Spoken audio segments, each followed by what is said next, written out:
Working with Pritam Da, you never know what you're going to sing when you get into the booth.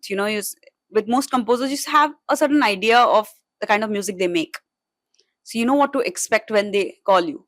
With Pritam Da, it's literally anything. It is anything where sometimes you'll be singing something really like dainty and sweet. Sometimes you're singing some jazzy stuff, like I did Dil Ki Maze for him for Merry Christmas. It's like a very jazzy thing. Lat Lag Gayi was a belty song, and Balam Pichkari Itna Masa, which got like falsetto in it. So it's been it's one like that. You never know. One, what you're going to, the kind of song you're going to sing. Two, you don't know what film you're singing for, and there is no point in asking him, "What film am I singing for?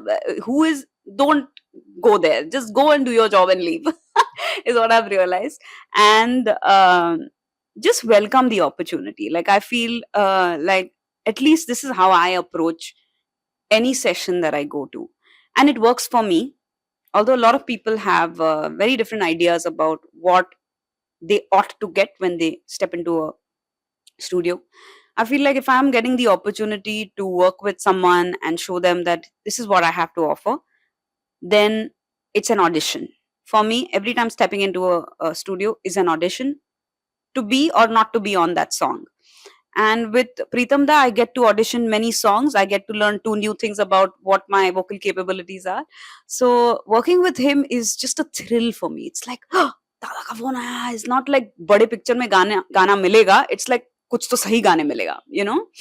I love that about working with Pritam Da. I find that he has this very unique ability to hear things which most composers actually have it. But especially Pritam Da has this thing where शालमली अगर ये करेगी तो वो ऐसे लगेगा और इस track में he must be making those kind of calculations, because when he calls me in to sing and sometimes when he knows that the engineer may not be able to communicate this what he wants to me, he'll just walk in and he's like, अच्छा सुन ना, ये part में ना तू अपने अंदाज से करना, ओके, बाकी सब just melody intact, okay, just समझा ना एक बार like he knows what he wants, and he also knows that I have heard it in my head and I believe you'll be able to do it. This is what I want.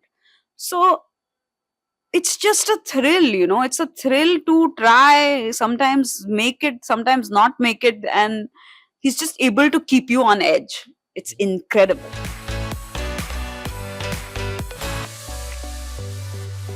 I think it is always helpful to know a little bit around what your primary role in music is. Like if I sing for the most part, to know other facets of music, and by that I mean like musicianship. How does one communicate with the musician? You need to speak the language they speak. You need to probably know at least the basic of what chords they're playing, what keys they're playing, and what tempo the song is at. So these kind of things are really helpful for you to understand what you're doing and do it better and improvise within that, to communicate with your musicians and to also earn their respect, right? They don't then feel like this is just a person whose show it is and who's going to come in and just sing and leave. I think I enjoy the fact that my band looks to me for, should we do it like this or should we try this? And then I'll be like, no, let's keep it like this and change this. That they look at me for creative inputs.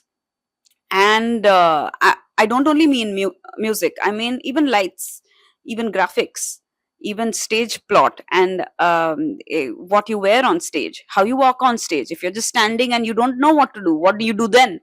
Because you're in front of people. So I find that there are many things about music that are worth spending time on and understanding. And when you're in that position doing that, you switch off of everything else and you do that. That's just something that innately happens.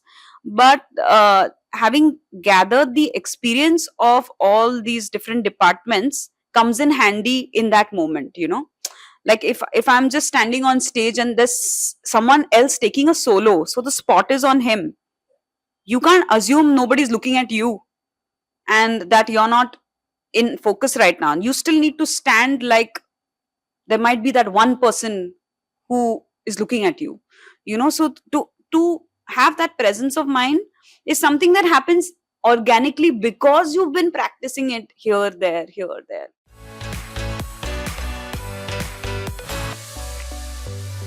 I have personally also struggled a lot with how to streamline this process, in which I very, very clearly know this. And one must know that without spending time on your craft, there is no cheat to it. There just isn't. It's just how it is. As much as you can give to it is what it will give back to you.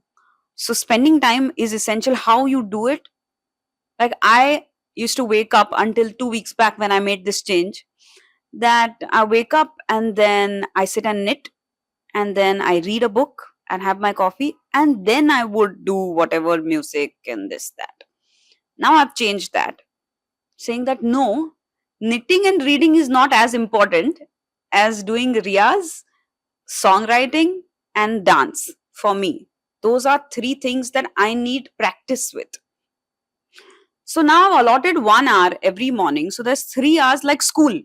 I go to the studio because I don't do it at home. Ghar pe, you feel like, oh, I'll just sit here for some time, I'll check my phone and go. So you have to feel like you have to either go to school or office, whatever works for you. So for me, school feels good. I feel like I'm studying again, So I go to the studio in the morning at 10, whenever I'm in Mumbai. 10 to 11 is Riyaz. 11 to 12 is songwriting, and 12 to 1 is dance practice. Now, whatever kind of practice you want to do, you're alone in that room.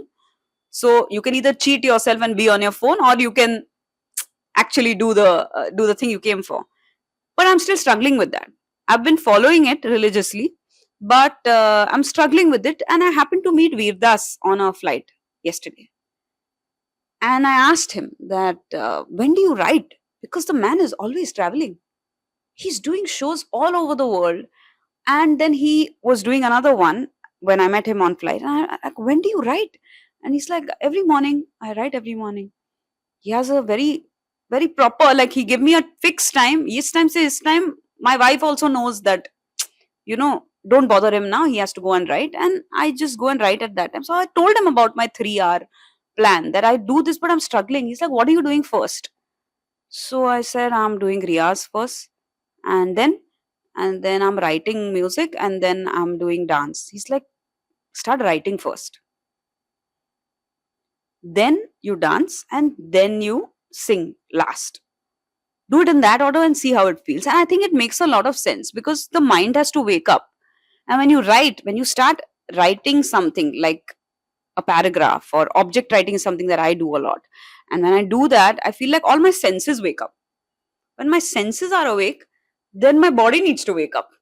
So a little bit of dancing will help. And then finally, to just gala garam ho hi gaya in the last 2 hours. So I think I'm going to try that next. But we need it. It's a discipline, and it's a discipline that everyone who wants to do something seriously as a career must allot time to.